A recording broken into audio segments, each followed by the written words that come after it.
Hello, hello, hello. Toshin here. Occasionally I have friends who struggle with something that I don't find challenging, but instead enjoy, which is keeping my room or my space or my objects tidy and clean. And for some of us, this can be quite difficult. And some of the lessons that I've learned about this over the years have made it easier and aren't entirely obvious, and they aren't necessarily ones that anyone told me. So I thought I would take a minute to share some things that work for me about keeping a space tidy and see if it benefits people. First thing is, I think that cleaning is an act of self-love.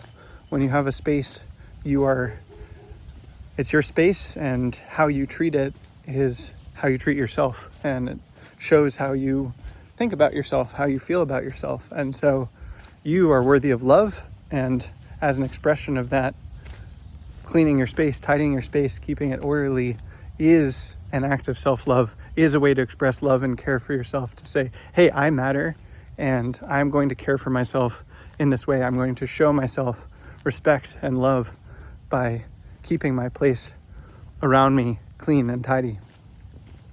And for me, at least, I know that when I'm in a space that's orderly, I feel relaxed. I feel like my mind is at ease. I know where everything is. I can think clearly. And when I'm in a space that's messy, I feel sort of constricted and tight. And that doesn't feel good. And so I'm giving myself the feeling of feeling relaxed by tidying and ordering my space. The next thing is a little hard to describe, and it's helpful to see it in action, but it's something like when something is in your hand, when you're touching something, when you're near something, when it's active, when it's alive, when it's on your mind, that's the time to put it where it belongs. Just the object that's in front of you, just the thing that you're touching, just the thing that you're using. Then when you're done with it, you put it into the place where it belongs. So, say you take out a gallon of milk to drink some milk. That's great. You pour your milk, you got it in your glass, then that's the time to put it back in the fridge because you're done with it, rather than just leaving it out. Or when you finish a plate that you're eating out of, that's the moment to put it in the dishwasher and clean it up. You don't leave it out. You don't put it in the sink. You deal with it while it's right in front of you. Whatever it is, whatever object is in your hands or in front of you or that you're using or that's active for you, when you're done, when it's in front of you, that's the time to put it away where it belongs, to take care of it in the way that it needs to. And that sort of implies that every object should have a place that it belongs.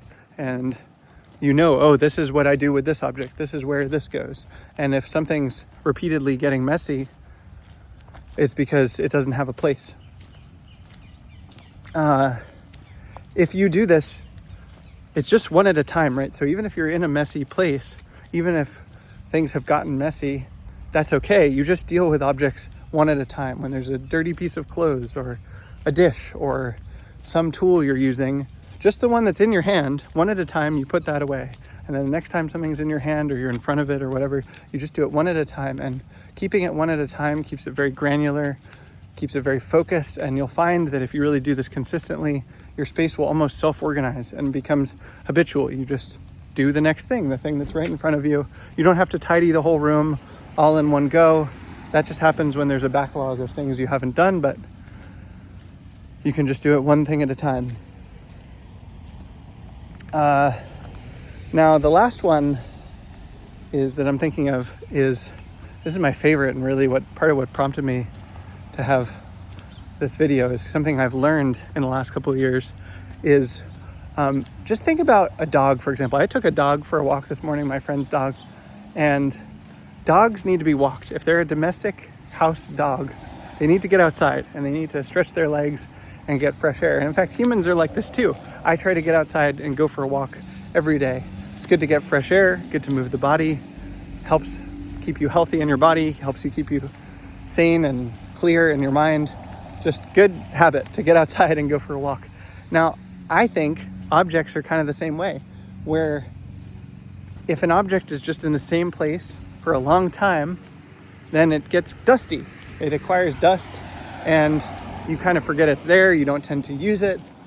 But if you move an object, it's like taking it for a walk. Now, you don't literally take it outside unless it needs to go outside, but I like to think of it as like taking an object for a walk, where it's like, oh, where does this object want to be today? Okay, I've got this book. Where does this book want to live today? Or whatever it is.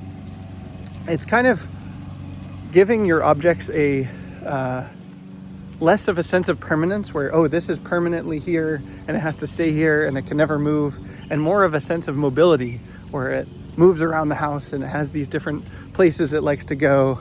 And you're almost asking, where does this object want to be today? Where does it want to be right now?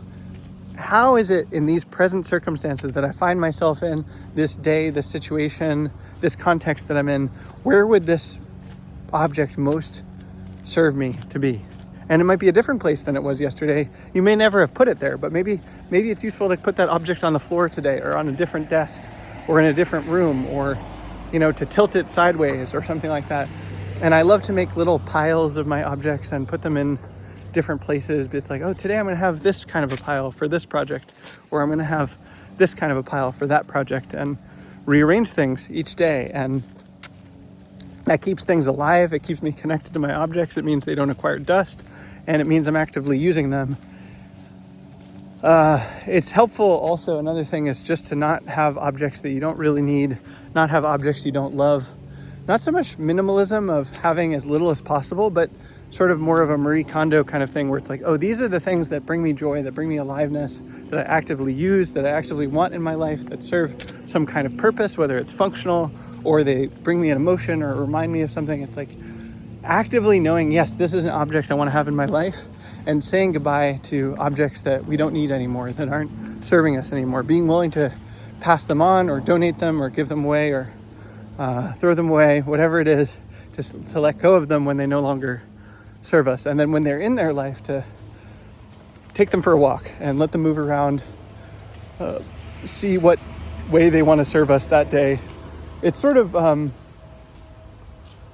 metaphorically letting this object have an intent of, what does it want to do today, or how does it want to serve me, or how does it want to show up?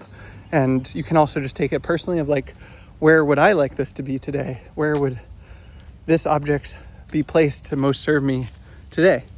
It doesn't matter which frame you do. I like the kind of woo animist version of this, but that may not resonate for you. In any case, letting objects move around, letting them change places, reorganizing things on the fly to serve your current situation, that's something that helps keep things tidy and also useful and alive. And that brings me a lot of joy. I like making my little random piles of things of, oh, I want to have an art pile, or a pile for my novel project, or the books I'm reading right now, whatever it is. And I'm going to move this pile this way, or arrange it this way, and never having it quite the same. That's something that brings me a lot of joy these days, and helps keep things tidy also. So those are some ideas of things that have helped for me, that also make this whole process more joyful, rather than it being a burden or an obligation or a duty or a chore. It makes it less overwhelming, doing one thing at a time and knowing where things go. So I hope that helps. If you want to share in the comments anything that works for you, or anything you find challenging about this, would love to hear from you. Otherwise, hope all is well where you are, and sending you love.